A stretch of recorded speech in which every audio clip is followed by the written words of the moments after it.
Giro de caixa e capital de giro, sobrevivendo em um ano de mudanças. Você pode ter lucro e ainda quebrar. Isso acontece quando falta capital de giro. E com as mudanças de 2026, muitas empresas vão sentir isso na pele. Hoje vou te ensinar como proteger a sua operação. O que é capital de giro de forma simples? É o dinheiro necessário para manter a empresa funcionando.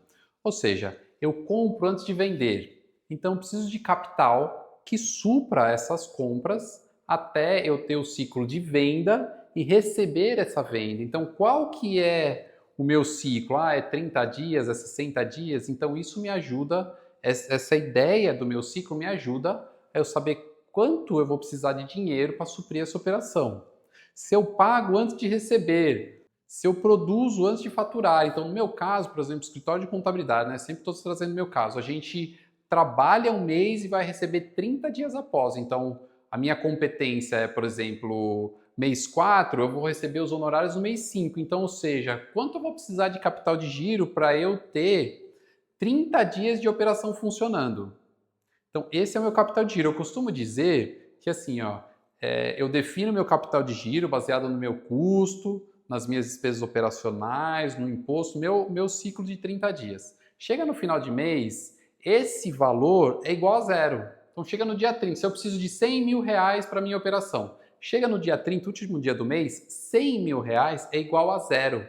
Por que é igual a zero? Porque esse é um dinheiro que é da empresa, para a empresa poder operar sem que onere o meu fluxo, porque eu já sei o quanto eu preciso de capital. Então, essa é a mágica de uma construção de capital de giro. Eu sei que a gente está passando um momento desafiador, que muitas empresas não têm capital de giro, mas isso, as empresas que não têm, isso é construído com o tempo. Né? Se eu tenho capital de giro zero e eu monto um projeto para eu ir construindo mês a mês esse capital.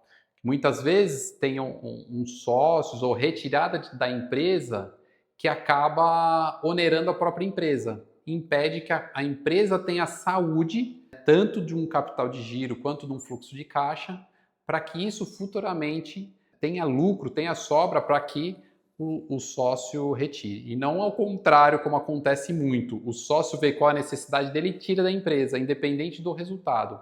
Então, isso a partir de 2026 não pode acontecer mais. Como eu estava explicando, né, então a gente tem um ciclo operacional e financeiro. Né? Qual que é uma explicação clara? Assim? A gente tem um ciclo operacional que é compra, estoque e venda. E o ciclo financeiro é pagamento ao fornecedor até a entrada do recebimento.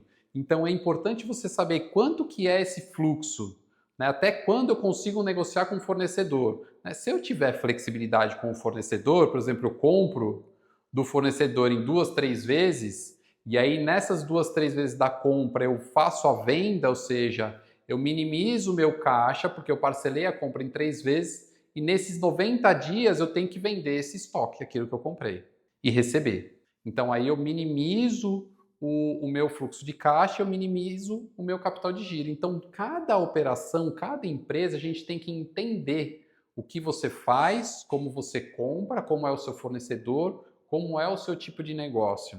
E quanto maior o seu ciclo, maior é a sua necessidade de capital. Agora, como otimizar o seu giro? Negociar prazos com fornecedores, que é o que eu disse, né? Pô, se o fornecedor está exigindo um pagamento à vista, será que eu consigo negociar com ele 30, 60?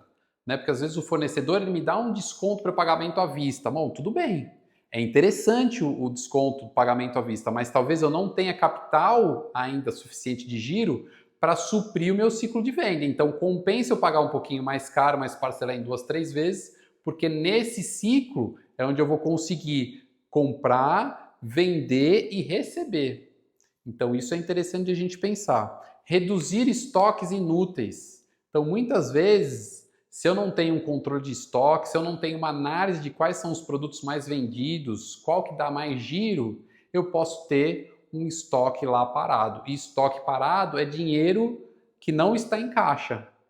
É um dinheiro que ele poderia ajudar no meu capital de giro, no meu fluxo de caixa, mas ele está parado porque ou eu comprei errado, ou comprei na época errada, ou é material que não vende muito, eu não fiz análise.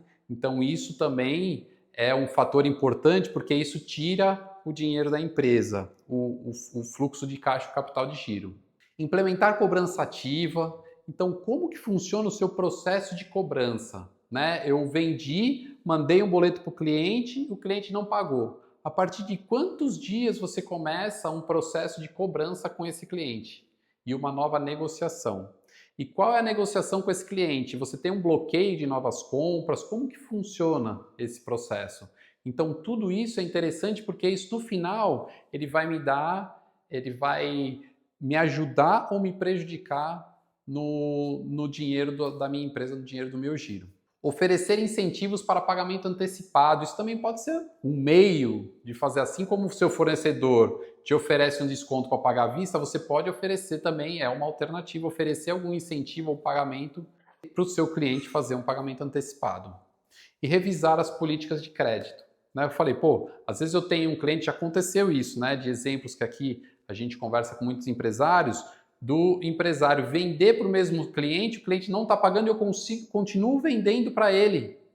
Então isso vai me gerar um prejuízo futuro. Por quê? Porque eu não tenho um processo de cobrança dos meus inadimplentes. A conclusão para esse vídeo, então, que ele é simples e objetivo, o capital de giro é o oxigênio da empresa.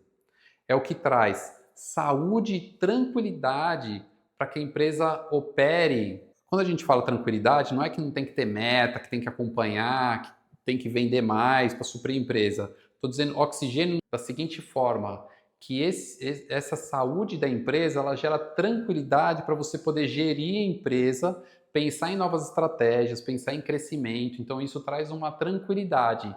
Porque se eu não tenho isso, eu estou sempre apagando incêndio, então a minha energia, a minha preocupação está em resolver um pepino de cada vez. E não em pensar em criar estratégias para a empresa crescer, porque eu não tenho tempo, eu estou usando a minha energia para outra coisa.